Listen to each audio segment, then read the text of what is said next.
bersama saya Melda Juliani. Kembali kami sampaikan berita seputar Riau dan Kepri hari ini. Seorang remaja putri ditemukan tewas dengan luka lebam di beberapa bagian tubuh, tergeletak di kamar indekos di Pekanbaru. Polisi menangkap tersangka yang tidak lain adalah kekasih korban.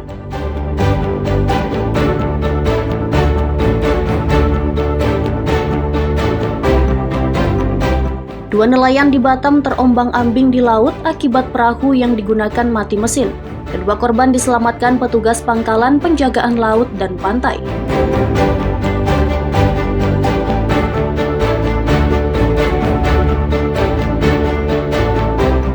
Harga cabai di Pekanbaru kian melejit tembus Rp110.000 per kilogram. Kenaikan harga cabai telah berlangsung sejak beberapa bulan terakhir, membuat daya beli masyarakat merosot.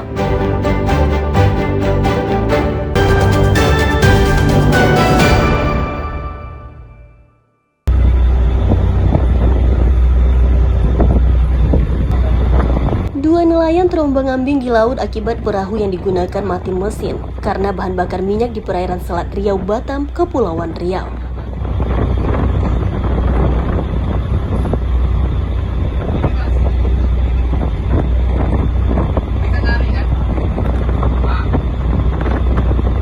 Nelayan bernama Kandi dan Wandi terombang-ambing di atas perahu sekitar 2 jam. Petugas dari Pangkalan Penjagaan Laut dan Pantai yang melintas di sekitar lokasi mengevakuasi kedua korban ke atas kapal patroli.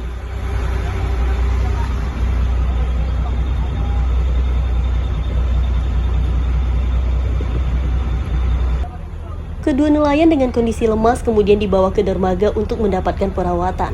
Selanjutnya, kedua nelayan diserahkan kepada keluarga masing-masing yang beralamat di Pulau Cemara, Batam. Izin melaporkan Kiat KM 406 melaksanakan Paskesmar di perairan Selat Riau.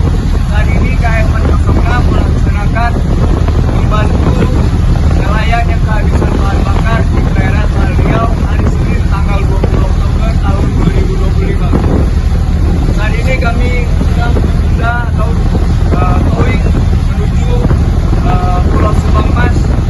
Sekian dokumentasi. Nelayan diimbau untuk memeriksa kondisi kapal sebelum melaut agar kejadian serupa tidak terulang. Aulia Ihsan melaporkan dari Batam, Kepulauan Riau.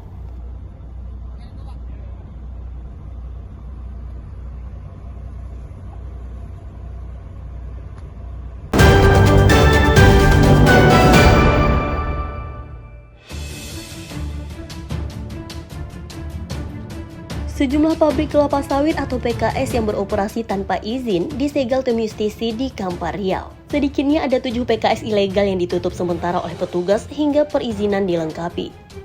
PKS ilegal dikhawatirkan dapat mencemari lingkungan dan menimbulkan kebocoran pendapatan daerah. 7 PKS mini yang sudah disegel tersebar di 4 kecamatan, yakni Siak Hulu, Tapung, Kampar Kiri Tengah, dan Bangkinang. Petugas akan meningkatkan pengawasan dan diperkirakan masih ada PKS lain yang beroperasi tanpa izin. PLT Kasatpol PP mengatakan semua PKS yang sudah disegel diberi tenggang waktu 15 hari untuk melengkapi perizinan. Bila perusahaan tidak mematuhi, maka akan dilakukan penutupan permanen. Kami, tim Justisi dari Kabupaten Kampar sudah menertibkan lebih kurang 7 perusahaan yang beroperasi tanpa izin. Dan kita sudah turun bersama tim yang lengkap ke beberapa perusahaan. Dan 7 perusahaan yang kita temui, mereka memang belum mengizin. Dan untuk sementara, izin perusahaan kita tutup. Ada tersebar lebih kurang di 4 kecamatan, ada di Kecamatan Bangkinang, ada di Kecamatan Siak Hulu, dan juga ada di Kecamatan Kampar Kiri Tengah dan juga Tapung. Ya, tentu saja.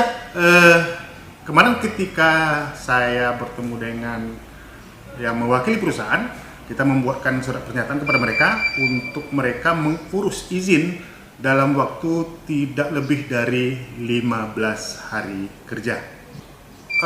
Sampai batas waktu yang disepakati dan mereka belum juga mengurus izin, tentu saja otomatis perusahaan mereka akan kita tutup secara permanen.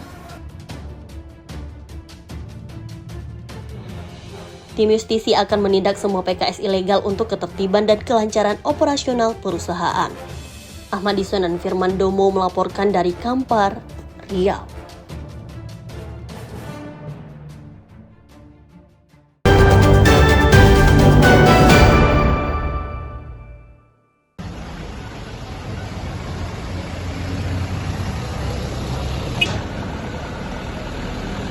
Tempat pembuangan sampah akhir tidak memadai hingga menggunung dan rawan longsor di Kelurahan Muara Fajar, Pekanbaru Riau.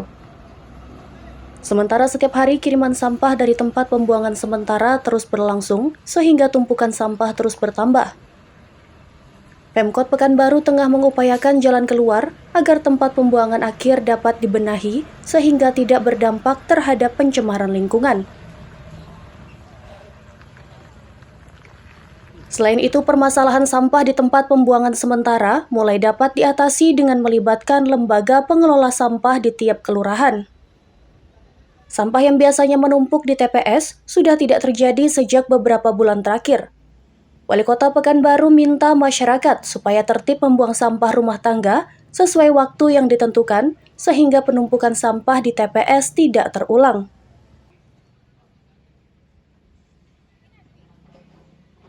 Mengajak masyarakat untuk melakukan edukasi bagaimana tentang menjaga dan merawat Kota Pekanbaru terutama terkait sampah yang memang menjadi kendala terbesar dalam hal ini. Walaupun saat ini 80% persoalan sampah di Pekanbaru sudah terselesaikan dan ini dapat apresiasi dari Kementerian dari Lingkungan Hidup. Namun tetap ada 20% lagi karena memang masih ada TPA yang harus kita selesaikan. Namun kalau tidak dijaga oleh masyarakatnya yang dulu pernah darurat sampah, maka Pekanbaru tidak akan bisa kondusif seperti ini lagi. Harapannya masyarakat tertib buang sampah dan juga jaga yang namanya selokan parit. Tumpukan sampah di tempat pembuangan akhir menjadi prioritas Pemkot Pekanbaru, ditargetkan dapat segera teratasi. Ahmad Dison dan Wahyu Falatehan melaporkan dari Pekanbaru Riau.